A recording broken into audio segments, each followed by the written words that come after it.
Bonjour, je m'appelle Teddy Linet, je suis gynécologue obstétricien au Centre hospitalier Loire-Vendée-Océan, ça se situe à Challans, Vendée. Et ma mission, si je l'accepte aujourd'hui, c'est vous de faire adorer la consultation en contraception. Pourquoi du coup je me suis intéressé à la consultation de contraception? Eh bien tout simplement parce que la première fois où j'ai vu une patiente en consultation de contraception, j'ai été particulièrement mauvais, notamment parce que je n'avais pas l'habitude de voir des patientes qui venaient en bonne santé, qui n'avaient pas de pathologie d'urgence. Et du coup, je m'étais promis de m'améliorer, même si la patiente avait été charmante et qu'elle n'en avait pas voulu. Je m'étais vraiment promis d'améliorer tout ça et de pouvoir, la prochaine fois que je voyais une patiente, être beaucoup plus adapté dans ma consultation. Et notamment pourquoi je me suis trompé la première fois où j'ai vu ma patiente, c'est parce que probablement j'avais été un petit peu trop biomédicale et que j'avais proposé un choix contraceptif plutôt et imposer un choix contraceptif plutôt que de proposer un ensemble de contraception à la patiente. Et c'est démontré malheureusement que quand on affiche son choix contraceptif, eh bien, ça diminue la satisfaction des patientes. Et sur des études rétrospectives, on a même montré que quand un praticien proposait un choix contraceptif, eh bien, tout simplement les patientes avaient plus tendance à abandonner la contraception que si elles en faisaient un choix. Donc du coup, j'avais été pas très bon, notamment parce que j'avais été un peu trop paternaliste. Et la consultation paternaliste en contraception, ce n'est pas du tout adapté. Alors, au final, on va se servir d'une consultation structurée. La première des toutes premières consultations structurées qui existent s'appelle la méthode Gather. C'est G-A-T-H-R. Et en français, on l'appelle la méthode Bercé, donc c'est B-E-R-C-E-R. La méthode Bercé, c'est bienvenue, j'accueille la patiente, je suis sympathique, je lui montre que je fais attention à elle. L'entretien, je vais me nourrir un petit peu de ce qu'elle me dit, de son histoire, de son passé, de sa vie. Et puis ensuite, renseignement, je vais me servir de ces informations pour lui donner l'information la plus adaptée possible dans son choix contraceptif. Le C, c'est le choix. Donc le choix, c'est on va co-construire avec la patiente un petit peu le type de contraception qui s'adapte le plus à sa vie. Et ensuite, on va expliquer, c'est le E de explication, quels sont les avantages, les inconvénients en vie quotidienne de ce type de contraception, qu'est-ce qui va pouvoir lui arriver et qu'est-ce qu'on va faire quand ça arrive. Et puis enfin arrive le retour, la dernière lettre de la méthode, où on peut revoir la patiente au besoin, soit systématiquement, lors de la consultation de contraception sur une prochaine fois. Alors, quand on utilise ce type de méthode structurée de type Bercé, on se rend compte qu'au final, les patientes ont tendance à plus choisir des contraceptions efficaces, particulièrement si on fait attention à ce point, et on a tendance aussi à avoir moins de grossesses non prévues chez les patientes pour qui on a proposé ce type de consultation, notamment sur des études randomisées en cluster. Ça, c'est le principe de toute la méthodologie de choice. Et puis, quand on pose la question aux patientes, qu'est-ce qu'elles voudraient entendre dans leur consultation de contraception? En premier, on voit sortir le choix, vraiment ce qui est important pour elles, c'est quelle est l'efficacité de la contraception. Ensuite arrivent les autres items qui sont un petit peu moins importants, mais qu'il faut quand même discuter. Le risque, le coût de la contraception, ça peut être une barrière importante.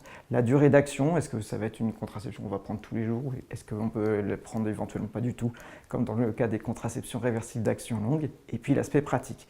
Donc, quand on peut envisager la consultation de contraception, être structuré et pouvoir discuter avec la patiente des thèmes les plus adaptés, c'est vraiment quelque chose qui va compter pour les femmes. Du coup, quand on organise une consultation de contraception, il faut vraiment faire attention sur la toute première partie de la consultation de contraception.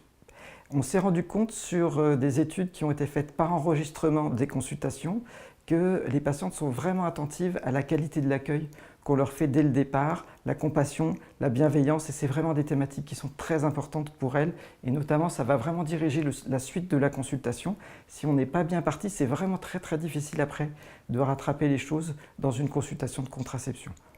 Quand on fait ce genre d'entretien, on se rend compte que les patientes, en fait, elles vont faire exactement les mêmes types de problématiques, elles vont faire aussi attention, comme dans une méthode Bercé, à l'accueil.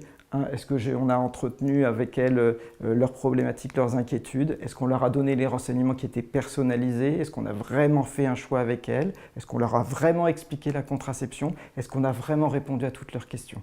Et quand on fait ça, quand il y a une bonne qualité de communication interpersonnelle, eh bien on va augmenter la persistance de la contraception. Or, on sait qu'en contraception quotidienne, ce qui va pêcher, ce n'est pas tellement l'observance, c'est surtout le fait d'arrêter sa contraception en cours de route. Par ailleurs, toujours dans cette idée, quand on explique les effets indésirables, il ne faut pas cacher les effets indésirables aux patientes. On va améliorer la persistance contraceptive. Donc rien que le fait d'expliquer ce qui va arriver et comment on le prend en charge, on peut avoir jusqu'à 3 fois moins d'abandon contraceptif. Non, ça c'est vrai pour le dispositif intra-utérin que si jamais on laisse la contraception en place et sans rien expliquer de manière particulière à la patiente. En consultation quotidienne, on a le droit d'utiliser des outils comme les aides à la décision. Les aides à la décision ont montré que c'était efficace, c'est du grade A, lorsqu'on fait une consultation et qu'il y a un choix particulier à faire. Ce que vous voyez sur la diapositive, c'est l'aide à la décision classique telle qu'on peut la retrouver pour l'OMS ou pour ici celui-ci qui est spécifique, qui est du CDC. En classant les contraceptions par efficacité, on retrouve en haut les contraceptions les plus efficaces et en bas les contraceptions les moins efficaces. Pouvoir avoir un outil visuel qui nous servent en consultation quotidienne va vraiment rendre service aux patientes. Et ça va du coup améliorer le choix d'une contraception efficace, particulièrement quand c'est organisé de cette façon-là. On peut aussi utiliser d'autres façons, et ce n'est pas obligatoirement l'utilisation d'une feuille de cette manière. Il y a d'autres systèmes, comme par exemple des modules informatisés qu'on peut utiliser en salle d'attente, où les patientes vont saisir 2-3 petits items sur ce qui leur rend service ou pas, ou utiliser un diaporama sonorisé en salle d'attente, une bête vidéo qui passe en salle d'attente. Ça va améliorer le choix de la contraception et ça va améliorer la connaissance contraceptive.